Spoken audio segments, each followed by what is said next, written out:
स्वागत है दोस्तों आपका लर्निंग यूट्यूब चैनल पे। आज हम देखने वाले हैं बिजनेस सर्विस। ये नया चैप्टर है। इसमें हम देखने वाले हैं कि क्या होती है सर्विस, इसके कैरेक्टरिस्टिक क्या है, गुड्स और सर्विस में डिफरेंस क्या है, कितने टाइप के बिजनेस सर्विसेज होते हैं, बैंक का फंक्शन क्या है और उसके टाइप क्या है, ई बैंकिंग का कंसेप्ट समझेंगे, इंश्योरेंस और वेयर हाउस। ये मैं नेक्स्ट वीडियो लेक्चर में बताऊंगा आपको।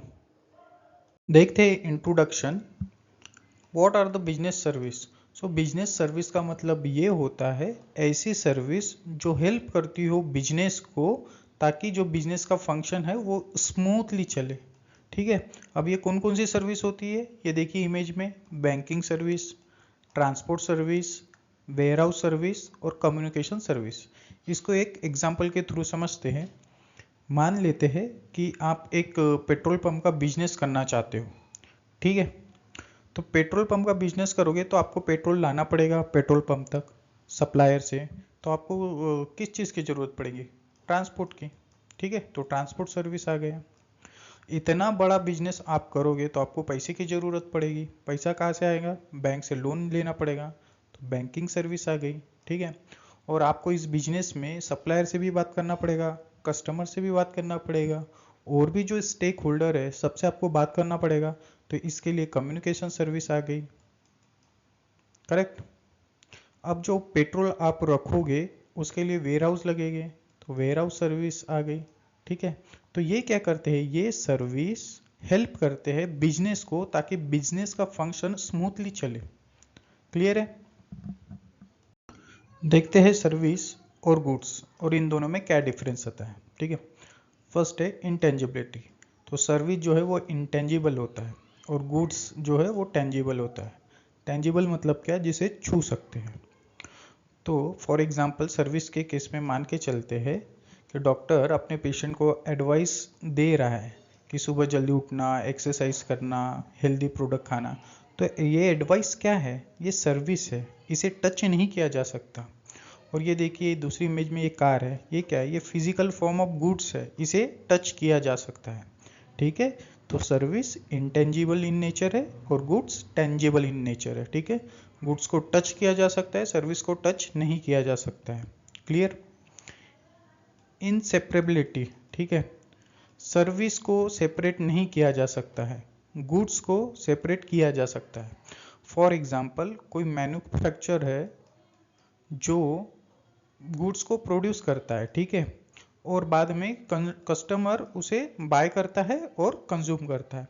तो ये क्या हुआ? एक ही टाइम पे तो नहीं हुआ। मैन्युफैक्चर ने पहले प्रोड्यूस किया गुड्स, उसके बाद कुछ दिनों बाद, कुछ महीनों बाद कस्टमर ने परचेस किया और बाद में उसका यूज़ किया। ठीक है। तो ये क्या हुआ? ये सेपरेट इन नेचर हुआ। ठीक है। अब देखिए सर्विस में ये एग्जांपल देखिए लॉयर का। लॉयर एडवाइस दे रहा है अपने क्लाइंट को। ठीक है। तो ये क्या हुआ? सेम टाइम पे एडवाइस दे रहा है और क्लाइंट सेम टाइम पे कंज्यूम कर रहा है। तो ये क्या हुआ? Inseparable in nature. ठीक है। आगे बढ़ते हैं। कंसिस्टेंसी। देखिए सर्विस में इनकंसिस्टेंसी होती है और गुड्स में कंसिस्टेंसी होती है। ऐसा क्यों? ये देखिए एग्जांपल इमेज में, यहाँ पे हेयर कट किया जा रहा है रोड पे, और यहाँ पे भी हेयर कट किया जा रहा है, लेकिन ये प्रॉपर शॉप में हो रहा है। लेकिन सर्विस क्या होगी? वेरी करेगी। ठीक है। यहाँ पे कुछ अलग सर्विस मिलेंगी, यहाँ पे कुछ अलग मिलेंगी। अगर कस्टमर किसी सैलून में चले गया तो वहाँ पे भी जो सर्विस मिलेगी वो भी डिफरेंट मिलेगी। ठीक है। यानी सर्विस में क्या है? इनकंसिस्टेंसी है। ठीक है। लेकिन गुड्स में ऐसा नहीं है, गुड्स में कंसिस्टेंसी होता है। ठीक है। फॉर एग्जांपल ये हीरो होंडा है, जो भी इसका मॉडल होगा, अगर आप इसे किसी पर्टिकुलर शॉप से लेते हो, शोरूम से लेते हो, तो ये आपको आसानी से मिल जाएगा। और किसी दूसरे शोरूम में जाते हो और उसको भी बोलते हो कि मुझे ये हीरो होंडा चाहिए सेम मॉडल का, तो वहाँ से भी आपको मिल जाएगा। तो गुड्स में क्या है? कंसिस्टेंसी है। ठीक है। पेरिशेबिलिटी। देखिए सर्विस भी पेरिशेबल है और गुड्स भी पेरिशेबल है, लेकिन गुड्स को स्टोर किया जा सकता है, सर्विस को स्टोर नहीं किया जा सकता है। फॉर एग्जांपल के लिए देखिए, अगर फ्लाइट में एक खाली सीट हो और फ्लाइट टेक ऑफ कर ले, तो ये तो एयरलाइन वालों का नुकसान है, क्योंकि खाली सीट थी, वो तो अपॉर्चुनिटी लॉस हो गई उनकी। वो उस सीट से भी पैसे कमा सकते थे, लेकिन क्या करें, स्टोर थोड़ी कर सकते वो सर्विस को। क्लियर है ना? और गुड्स में क्या है? अगर दूध रहा, फ्रूट्स रहे, सब्जी रहे, तो ये पेरिशेबल ही नेचर है, खराब हो जाते हैं, लेकिन इसको फ्रिज में स्टोर कर सकते हैं। Clear? Classification of service. So business service है, सोशल सर्विस है, पर्सनल सर्विस है। बिजनेस सर्विसेज यानी क्या होता है, ऐसी सर्विसेज जो बिजनेस को हेल्प करती हो स्मूथ फंक्शनिंग के लिए। ठीक है, एग्जांपल क्या क्या है, बैंकिंग सर्विस है, transport service, warehouse service, communication service.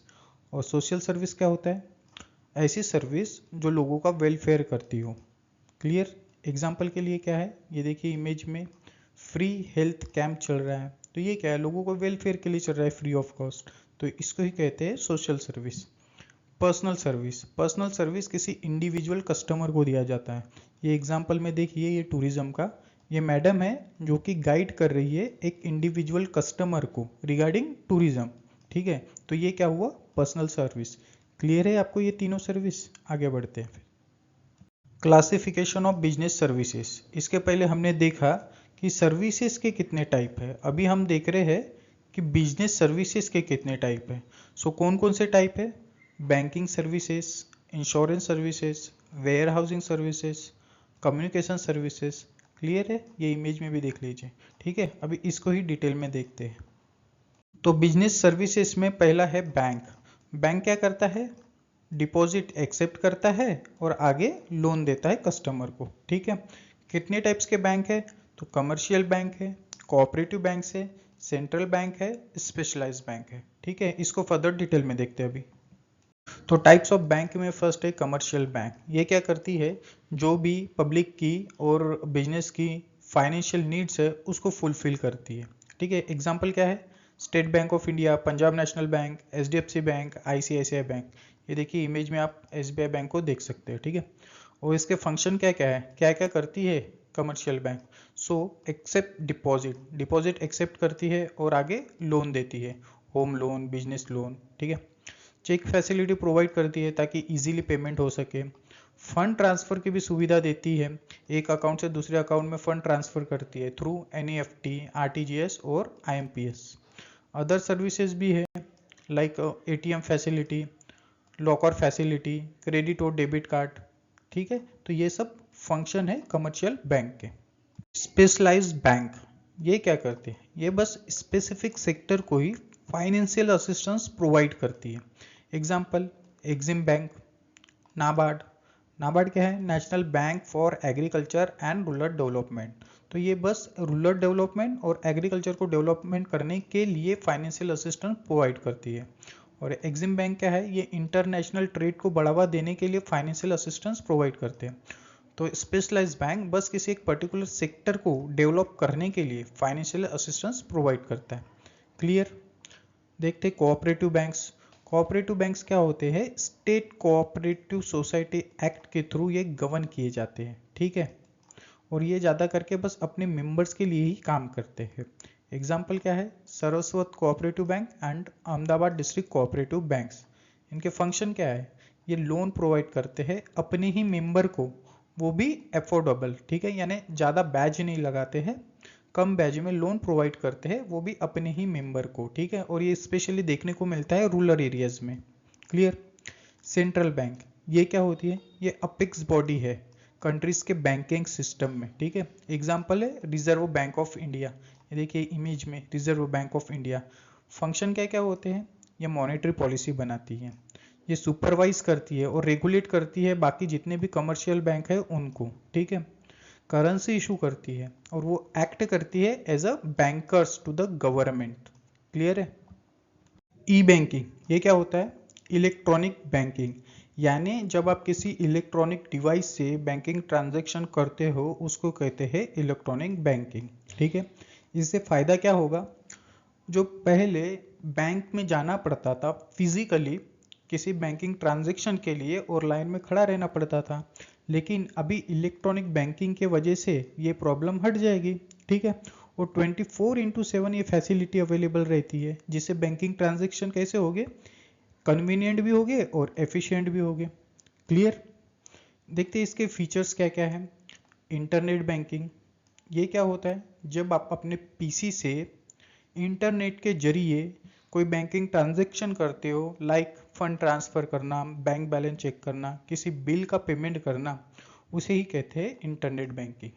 Clear, mobile banking क्या होता है, सेम जब आप मोबाइल से किसी बिल का पेमेंट करते हो, अपना बैंक बैलेंस चेक करते हो या फंड ट्रांसफ़र करते हो अपने मोबाइल से, तो उसको कहते हैं मोबाइल बैंकिंग। क्लियर?